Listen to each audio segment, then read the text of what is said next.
باب ایمانیات و عبادات، سبق نبوت و رسالت۔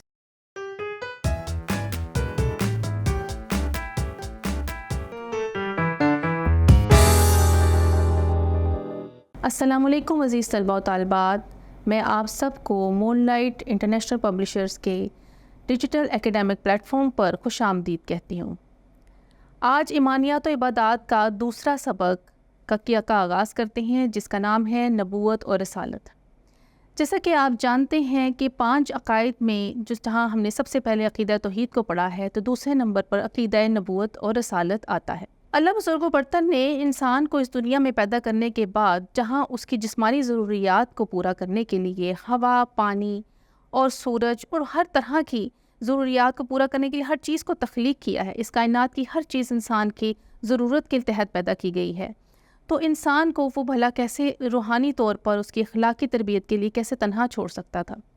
جب ہم عقیدہ توحید پر ایمان لے آتے ہیں تو پھر ہم یہ سوچتے ہیں کہ ہم اپنے اللہ کو راضی کرنے کے لیے اس کی کون سی تعلیمات پر عمل کریں گے، وہ کون سی تعلیمات ہیں جن پر عمل کر کے ہم سرخرو ہو سکیں گے اور اللہ تبارک و تعالیٰ کی نظر میں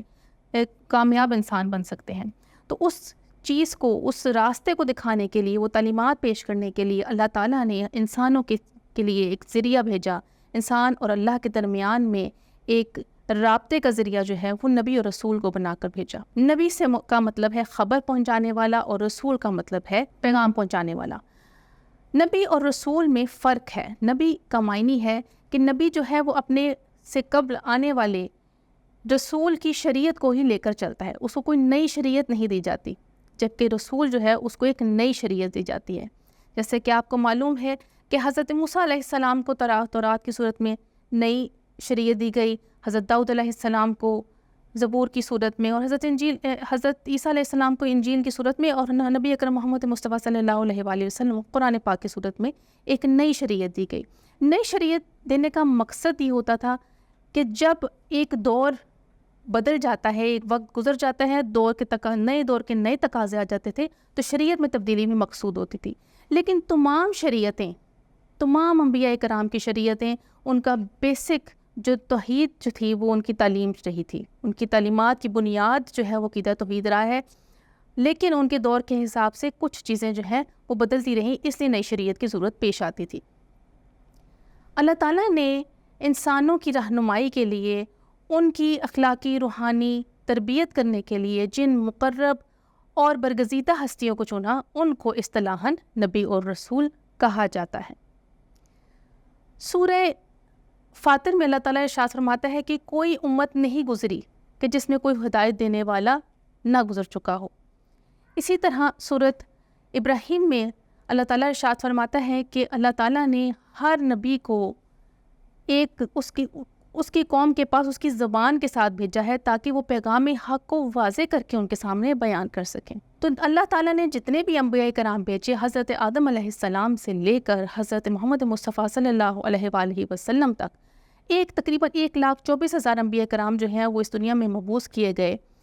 وہ تمام انبیاء جو ہیں انسانوں کی ہدایت کے لیے آئے۔ اللہ تعالیٰ نے کسی قوم کو، کسی امت کو ہدایت سے خالی نہیں چھوڑا۔ بحیثیت مسلمان ہمارا عقیدہ رسالت پر ایمان کیا ہے؟ ہمارا عقیدہ رسالت پر ایمان ہے کہ اللہ تعالیٰ نے جتنے بھی انبیاء بھیجے ہیں، جن میں سے تقریباً 25 کے نام جو ہیں وہ قرآن مجید میں موجود ہیں، جن میں سے آپ کو بھی معلوم ہوں گے چند کے نام، چند انبیاء کے نام کے اوپر صورتیں بھی موجود ہیں، جیسے حضرت یوسف علیہ السلام ہیں، حضرت یونس علیہ السلام، حضرت سلیمان علیہ السلام، حضرت داؤد علیہ السلام،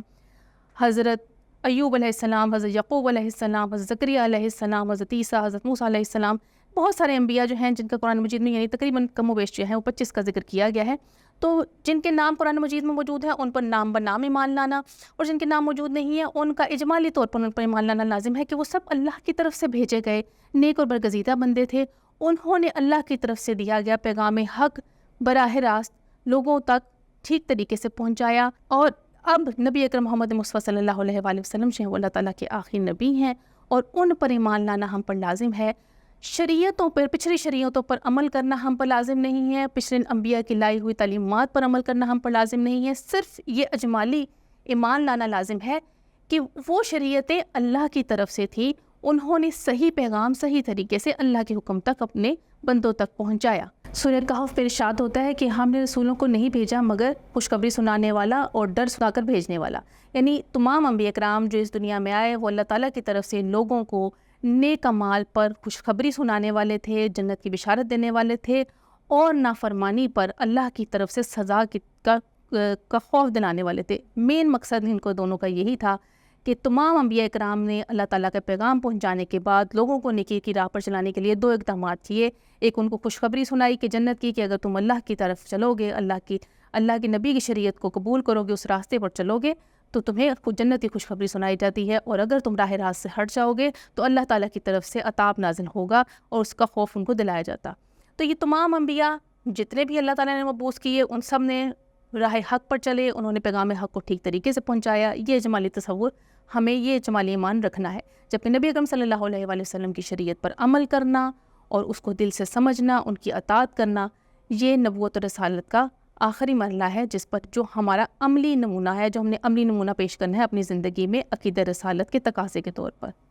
امید کرتی ہوں کہ آپ کو نبوت و رسالت کا بنیادی معنی جو ہے وہ سمجھ آ گیا ہوگا، اور یہ بھی کہ انبیاء کرام کو اس دنیا میں کس مقصد سے بھیجا گیا تھا۔ اللہ حافظ۔